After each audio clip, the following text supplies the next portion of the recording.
kembali di Sapa Indonesia Pagi. Kita masih berbicara mengenai perkembangan dari kasus pembunuhan Brigadir Yosua. Kita masih bersama pengacara dari Barada Eliezer, ada Mas Roni Talapesi, ada juga Bang Martin, pengacara dari keluarga Brigadir Yosua.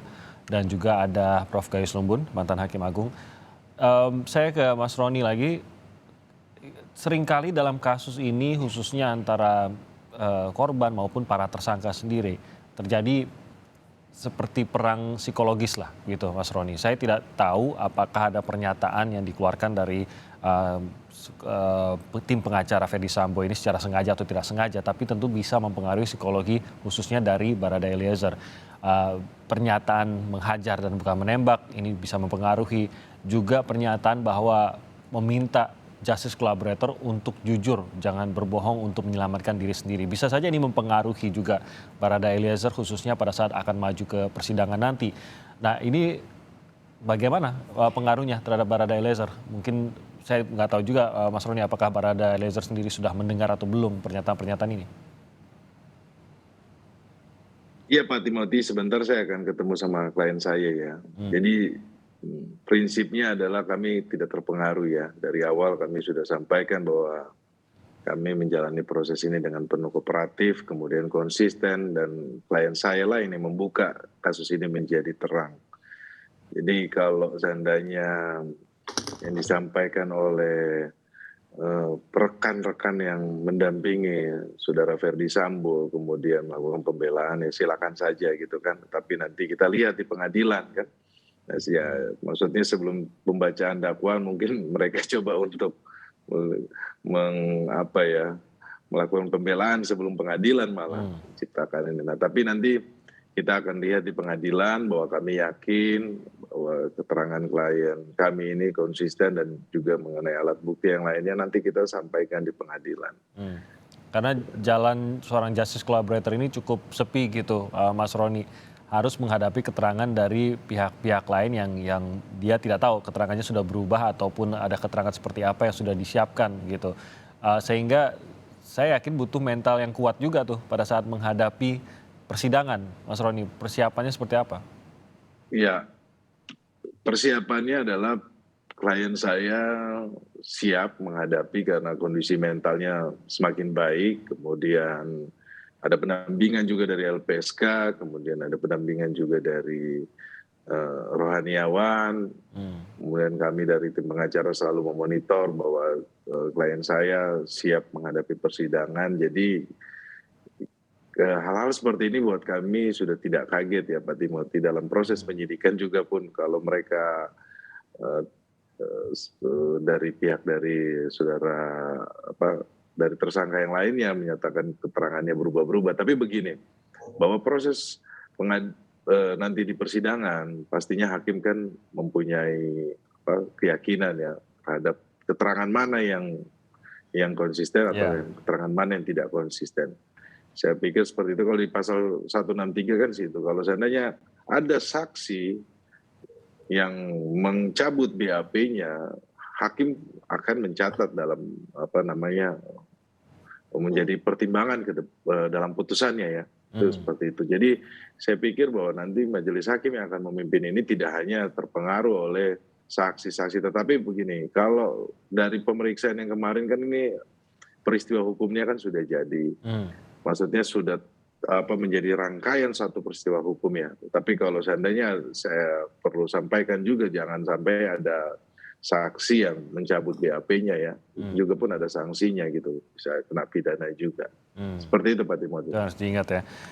Prof. Gayus, ini kalau saya tadi sempat menyebutkan bahwa ada istilah devil is in the details. Bahwa kuncinya itu ada dalam detail yang paling kecil begitu. Sehingga ini menunjukkan betapa pentingnya rekonstruksi yang mendetail yang sudah dijalankan.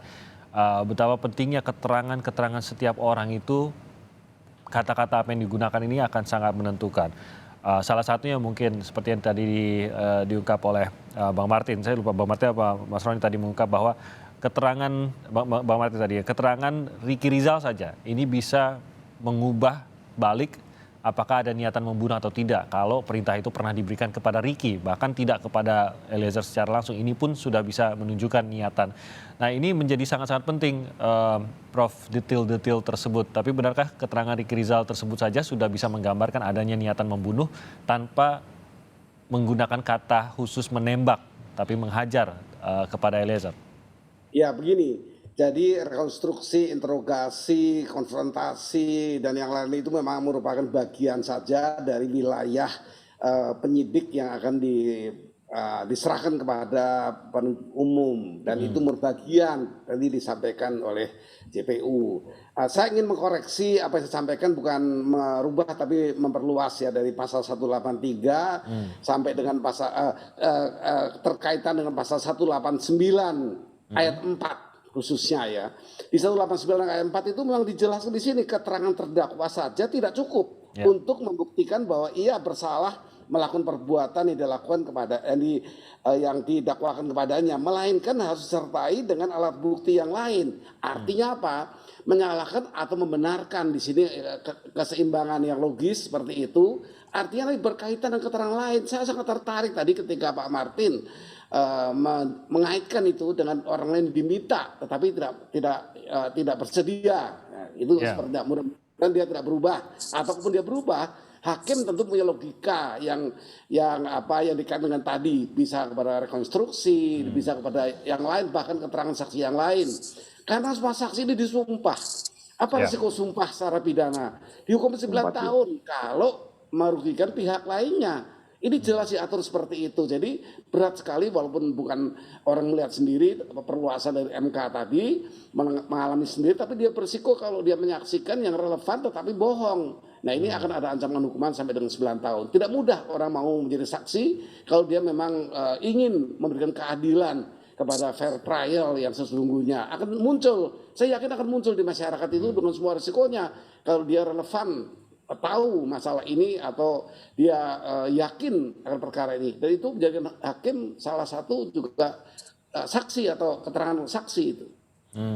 Saya ingin membayangkan bahwa memang hakim-hakim sudah punya caranya begitu ya, Prof, sudah tahulah caranya membedakan keterangan bohong, keterangan yang benar, terutama juga mencocokkan dengan barang bukti yang ada. Bukan sesuatu yang baru dilakukan kemarin, tapi saya yakin hakim-hakim ini sudah seringlah menghadapi hal tersebut, sehingga saya kaitkan dengan logika. Silogisme itu juga memiliki teori yang khusus bahwa hakim itu harus logik untuk menentukan, merangkum dari semua keterangan yang bohong maupun yang tidak bohong yang nanti akan dirumuskan oleh hakim berkaitan dengan pihak yang lain. Kalau posisi LPSK sendiri bagaimana dalam hal ini, Prof? Kita tahu bahwa saat ini kan Barada Eliezer di bawah naungan LPSK, dan LPSK juga menilai keterangan-keterangan Barada Eliezer apakah benar atau tidak. Setidaknya bahwa LPSK menerima Barada Eliezer menjadi justice collaborator, tidakkah ini juga menggambarkan bahwa keterangannya sudah dipercaya adalah benar dan jujur? Iya, LPSK itu bukan pihak yang bisa menentukan benar salahnya sesuatu keterangan. Tapi LPSK juga melalui keyakinannya, melalui logikanya membuat satu rekomendasi saja bagi saya. Karena kenapa? Karena pemilik hak GC itu bukan LPSK maupun JPU, itu hak hakim. Dengan pengertian kalau GC itu banyak sekali ditolak oleh hakim, walaupun telah direkomendasikan. Saya mempunyai 2-3 catatan itu. Sehingga bagi saya GC harus benar-benar mempunyai fasilitas, mempunyai kemudahan, mempunyai berbagai penghargaan dari peradilan kalau GC itu memenuhi semua syarat GC, terutama mau berkata secara jujur. Itu GC, dan itu dinilai hakim, bukan oleh yang lain atau oleh pihak lain. Yang lain itu hanya rekomendasi atau membuat catatan disampaikan pada persidangan. Oke, jadi kalau sampai Barada Eliezer, ya ini saya mengandaikan saja, kalau sampai berbohong di dalam persidangan nanti GC-nya pun bisa dicabut begitu ya, Prof? Hak GC-nya akan hilang. Hak GC-nya akan hilang apabila hakim memandang GC ini tidak memiliki kualitas GC yang sebagaimana ketentuan Perma maupun undang-undang yang ada di LPSK sekalipun. Jadi penentu GC adalah majelis hakim. Oke, ini pasti menjadi catatan dan sebuah alasan lagi ya Mas Roni, kenapa memang Barada Eliezer akan jujur dalam persidangan nanti. Saya ke Bang Martin. Ya, mau menanggapi Mas Roni, silakan singkat. Ya, Pak Timothy, Undang-Undang Pelindungan Saksi dan Korban, filosofinya adalah melindungi saksi yang mengungkap kebenaran. Hmm. Dalam kasus ini adalah klien saya merupakan saksi pelaku yang bukan menjadi pelaku utama. Dialah yang membongkar kasus ini menjadi terang. Nah, terkait dengan rekomendasi yang akan diberikan kepada JPU maupun Majelis Hakim sudah diatur dalam Undang-Undang Pelindungan Saksi dan Korban, itu diatur dalam pasal 10 ayat 4 bahwa dalam hal saksi yang menjadi saksi mahkota yang mengungkap kebenaran akan diberikan keringanan hukuman itu. Jadi itu undang-undang yang mengatur, bukan karena apa dari ini yang mengatur, tetapi undang-undang mengatur, negara memberikan reward. Nah, ada beberapa catatan kami juga bahwa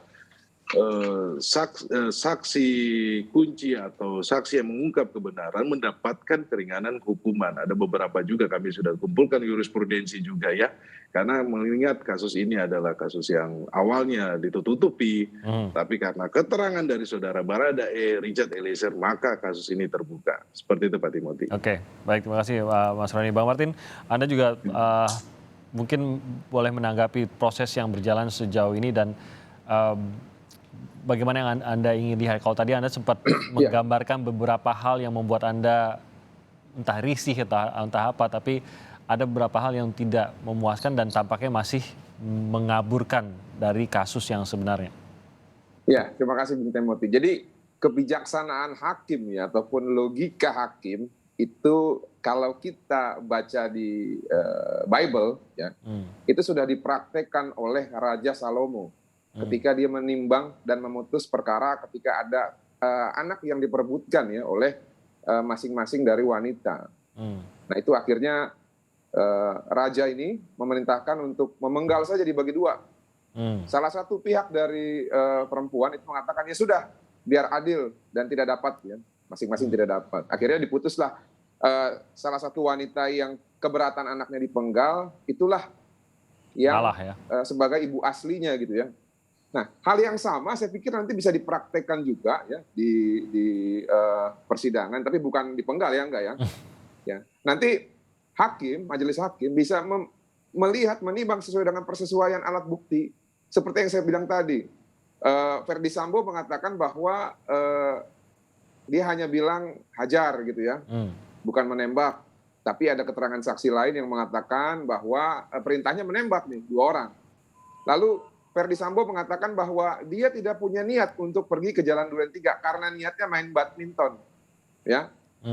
Nah, apakah wajar dan logis ketika orang yang mendengar katanya istrinya kena kekerasan seksual itu masih punya kepikiran buat main badminton gitu loh. Kalau saya bukan main badminton, saya asa golok saya kalau saya itu hal tersebut menimpa pada saya. Ya. Lalu yang berikutnya, apakah orang yang ingin main badminton itu ya itu membawa senjata HS dan memakai sarung tangan? Harusnya orang yang main badminton itu membawa raket dan kok dan membawa sparring partner gitu kan untuk bermain, karena badminton nggak bisa sendirian, harus berdua. Nah ini saya pikir hakim pasti sangat pintar lah untuk melihat persesuaian keterangan ini. Dan tadi rekan kita mengatakan agar Eliezer berkata jujur. Justru saat ini Eliezer berkata jujur, sebelumnya berbohong karena diarahkan dan diiming-imingi oleh tanda petik uang ya 1M. Nah, apakah sudah diusut oleh Febri yang katanya dia ini tidak mau membela terdakwa atau tersangka koruptor gitu ya? Karena kalau kita bilang korupsi, suap itu bagian dari korupsi. Ya, kan apa law firm-nya dia tuh visi integritas gitu ya, tidak mau membela tersangka ataupun terdakwa korupsi. Nah, ini harus sesuai dengan idealisme mereka. Jangan nanti karena tiba-tiba dapat perkara yang besar gitu kan, yang lain juga besar-besar, tiba-tiba kita melupakan semangat kita gitu. Dan mereka kan juga bekas staf daripada KPK. Malu saya. Nah, yang terakhir, ajang persidangan nanti itu adalah momentum untuk menyelamatkan diri masing-masing ya, Bung Timothy ya. Mereka ini semua saksi mahkota. Nah, tadi terlepas dari Pak Gayus bilang bahwa memang menurut putusan MK ada perluasan ya untuk memberikan keterangan saksi walaupun memang memiliki hubungan suami istri. Namun saya pikir nanti hakim juga memiliki objektivitas untuk menilai apakah keterangan saksi yang lain ini yang memiliki hubungan suami istri independen gitu ya, atau karena ingin membela terdakwa yang memang suaminya. Saya pikir itu biasa-biasa saja. Nah, kalau untuk saksi yang lain seperti Ricky Rizal, Kuat Maruf, kalau kalian berbohong, ini ancaman hukumannya hukuman mati. Ya, kalian membela orang yang salah, ya, bukan justru membuat diri kalian nanti selamat, justru hukuman tambah berat. Jadi ya hati-hati, apalagi kepada Ricky Rizal, dia sudah mencantumkan keterangannya di BAP bahwa perintahnya itu menembak, bukan menghajar. Ya, itu yang selama ini kita baca juga. Jadi saran untuk Barada Eliezer, saran untuk semua lah ya. Memang semuanya harus jujur, bukan hanya Barada E saja yang harus diminta jujur, tapi semuanya dalam kasus ini diminta juga untuk jujur, khususnya di hadapan pengadilan nanti. Kita akan nantikan sidang sebentar lagi dalam hitungan hari. Jadi kita harapkan bahwa hakim bisa memberikan penilaian, pertimbangan yang seadil-adilnya, dan kita mungkin akan banyak mendengar hal-hal yang baru lagi dalam sidang nanti yang semoga bisa kita ikuti bersama-sama. Terima kasih banyak atas waktunya Bang Martin, Mas Roni, dan juga Prof. Gayus. Terima kasih. Kita akan ikuti terus bagaimana kelanjutan dari kasus ini. Selamat pagi dan salam sehat untuk Anda semua.